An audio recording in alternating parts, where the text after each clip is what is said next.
자, 오늘 저희가 좀 깊게 파고 들어볼 주제가 있는데요. 이게 또 여러분께서 보내주신 여러 자료들을 이렇게 쭉 살펴보니까 일본 반도체 산업, 이 현재 상황이 상당히 좀 흥미롭더라고요. 아, 네, 맞습니다. 아주 시의적절한 주제라고 생각합니다. 특히 그 막대한 투자가 이루어진 신규 공장들이 있지 않습니까?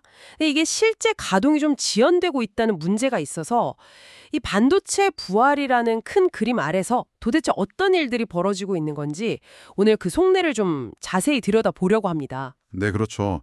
일본 정부나 또 기업들이 정말 뭐 엄청난 돈을 쏟아붓고 있는데 정작 현장에서는 이 생산 라인을 돌리는데 좀 주저하는 그런 모습이 나타나고 있거든요.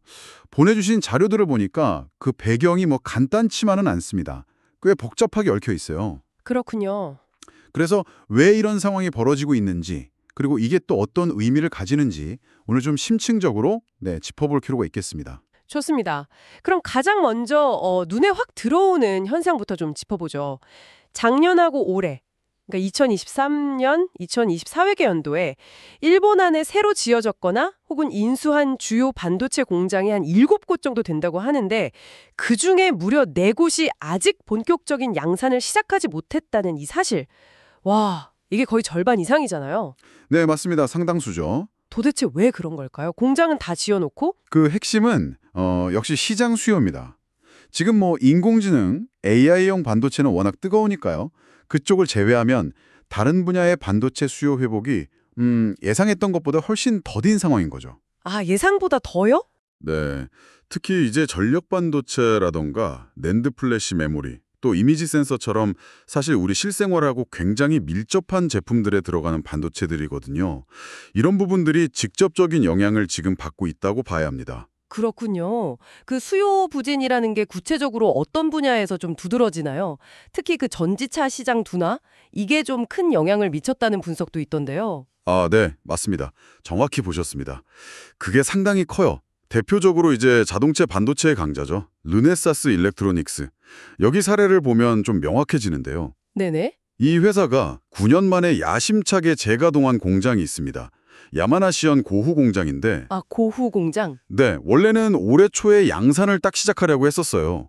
근데 아직까지도 그 시기를 확정하지 못하고 있는 거거든요. 아직도요? 네, 이게 왜 그러냐면 말씀하신 대로 전기차나 뭐 다른 산업용 기계 같은 데 쓰이는 파워 반도체, 이쪽 수요가 생각보다 너무 부진한 겁니다. 아하. 심지어 르네사스 사장 본인이 직접 시황이 매우 불투명하다 이렇게 언급할 정도니까요. 상황이 좀 심각하다는 거죠. 회사 대표가 직접 그렇게 얘기할 정도면 정말 불확실성이 큰가 보네요. 그렇죠. 그리고 이게 르네사스만의 문제가 아니고요. 롬이라던가 혹은 뭐 산켄전기, 산켄 일렉트로닉 같은 다른 파워 반도체 기업들도 다 비슷한 이유로 신규 공장 가동 시점을 좀 늦추거나 아니면 아예 계획 자체를 재검토하고 있는 그런 상황입니다. 아, 파워 반도체 쪽이 전반적으로 다 어렵군요. 전기차 시장의 영향이 생각보다 크네요, 정말. 네, 연쇄적인 효과가 있는 거죠. 그럼 전기차뿐만 아니라 우리가 거의 매일 쓰는 스마트폰이나 PC에 들어가는 그런 메모리 반도체 쪽 상황은 좀 어떤가요? 거기도 비슷하게 좀 어려움을 겪고 있을 것 같은데요. 네, 정확합니다. 그쪽도 뭐 크게 다르지 않습니다. 특히 이제 낸드 플래시 메모리가 주력인 키옥시아 경우를 보면요. 키옥시아. 네. 이와테현 기타캄이라는 곳에 K2라고 부르는 아주 큰 새 공장 건물을 작년 7월에 완공을 했어요. 건물은 이미 완공됐군요. 네, 건물은 다 지어졌죠. 그런데 그 안에 이제 실제 생산 설비를 들여놓고 가동하는 것은 메모리 시장이 좀 회복되기를 기다리면서 내년 가을쯤으로 계획을 잡고 있습니다. 내년 가을이요?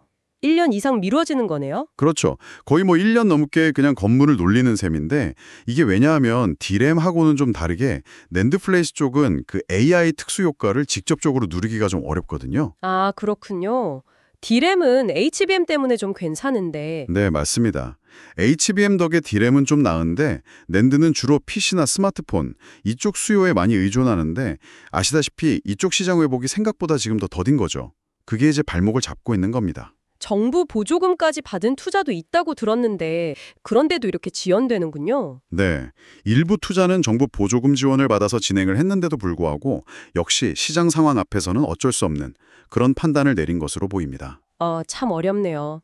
스마트폰 얘기가 나온 김에 그러면 또 스마트폰의 핵심 부품인 이미지 센서 분야, 이 분야의 뭐 거의 절대 강자라고 할 수 있는 소니는 좀 어떤가요?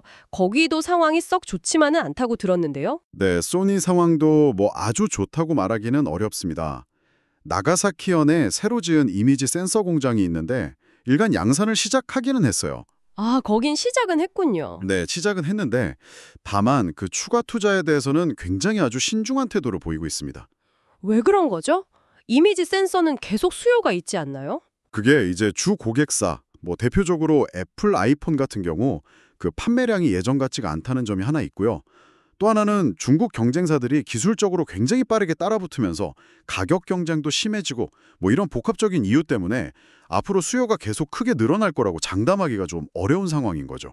아, 애플 판매 부진에 중국 경쟁 심화까지 겹쳤네요. 네, 그렇죠. 그래서 소니가 지금 취하는 전략이 뭐냐면 일단 공장 건물부터 먼저 지어놓고 나중에 시장 수요가 확실히 확인되면 그때 가서 설비를 채워 넣겠다 이런 전략입니다. 이걸 보통 쉘 퍼스트 방식이라고 부르는데요. 쉘 퍼스트요? 껍데기 먼저? 네, 말 그대로 껍데기, 건물 먼저 지어놓는다는 거죠. 그만큼 시장의 불확실성이 크다는 걸 보여주는 방증이라고 할 수 있습니다. 이야, 이렇게 들어보니까 현장에서는 이 수요 부족 때문에 공장 가동을 이렇게 늦추고 있다니. 이게 또 한편에서는 일본 정부가 반도체 산업 부활을 위해서 막대한 지원을 약속하고 쏟아붓고 있다는 사실과 비교해보면 뭔가 좀 아이러니하게 들리기도 하네요. 네, 바로 그 지점이 상당히 흥미로운 부분입니다. 어떻게 보면 좀 모순적인 상황처럼 보이기도 하죠. 그러니까요. 이 투자가 혹시 시장 현실하고 조금 동떨어진 그런 면이 있는 건 아닐까 하는 생각도 들고요. 그럴 수도 있겠죠. 지금 일본 정부가 밝힌 계획을 보면 2030년까지 반도체 관련 분야에 지원하는 금액만 10조 엔, 우리 돈으로 환산하면 이게 대략 88조 원이 넘는 엄청난 규모거든요. 10조엔 정말 엄청나네요. 네.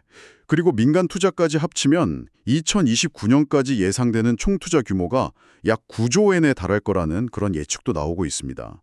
정말 천문학적인 금액이죠. 네, 상상하기 힘든 규모입니다. 그런데도 불구하고 지금 우리가 이야기하고 있는 이런 신규 공장들의 가동 지연 문제가 발생하고 있다는 걸 보면 이게 단순히 돈만 막 쏟아붓는다고 해서 단기간에 뭐랄까 시장 점유율을 확 끌어올린다거나 생산 능력을 극대화하기는 어렵다는 그런 현실을 좀 보여주는 것 같습니다. 투자 효과가 나타나기까지는 시간이 좀 더 필요하다. 이렇게 봐야 할까요? 네, 그렇죠. 시간이 필요하고 또 시장 상황이라는 변수가 워낙 크니까요. 실제로 일본의 그 글로벌 반도체 시장 점유율 추이를 보면요. 작년 기준으로 7.1%를 기록했습니다. 7.1%요? 네. 근데 이게 전년도, 그러니까 2022년하고 비교하면 1.7%포인트가 하락한 수치예요. 아, 오히려 떨어졌군요. 투자에도 불구하고. 네, 그렇습니다. 이게 사실 일본 반도체 산업의 그 전성기 1988년에는 전 세계 시장의 절반, 50% 이상을 차지했었거든요. 와, 50%. 정말 대단했었네요. 네, 그랬었죠. 그런데 지금은 이제 뭐 미국하고 한국에 이어서 3위 자리에 머물러 있는 상황이니까요. 정말 격세지감이죠. 이런 막대한 투자에도 불구하고 당장의 어떤 가시적인 성과로 바로 이어지기까지는 상당한 시간이 필요하다는 그런 신호로 읽어야 할 것 같습니다. 정말 엄청난 투자를 진행하고 있는데 막상 현실에서는 AI 분야를 제외한 다른 반도체 분야의 수요 부진이라는 좀 예상치 못한 현실적인 벽에 부딪힌 상황이다. 그래서 신규 공장들이 제속도를 내지 못하고 있다. 이렇게 요약할 수 있겠네요. 네, 정확하게 정리해 주셨습니다. 특히 그 전기차라던가 스마트폰, PC처럼 우리 일반 소비자 시장과 직접적으로 연결되어 있는 반도체 분야의 회복 속도가 앞으로 어떻게 될 것인가, 이게 향후 일본 반도체 산업 전체의 향방을 가늠할 아주 중요한 열쇠가 될 것으로 보입니다. 단순히 개별 기업들의 문제를 넘어서는 거군요. 그렇습니다. 이건 뭐 개별 기업의 실적 문제를 넘어서서 일본 정부가 추진하고 있는 이 거대한 반도체 부활 전략, 그 전체의 성공 여부에도 큰 영향을 미칠 수 있는 중요한 변수가 될 수 있는 거죠. 오늘 저희가 함께 살펴본 여러 자료들이 바로 이 복잡하고도 미묘한 현실을 아주 잘 보여주고 있다고 생각합니다. 네, 확실히 일본의 반도체 부활 시나리오가 마냥 순탄하지만은 않다는 것을 보여주는 것 같습니다. 앞으로 이 공장들이 언제쯤 본격 가동될 수 있을지, 또 시장 상황은 어떻게 변할지 계속 좀 지켜봐야겠네요. 네, 맞습니다. 지속적인 관심이 필요한 부분입니다.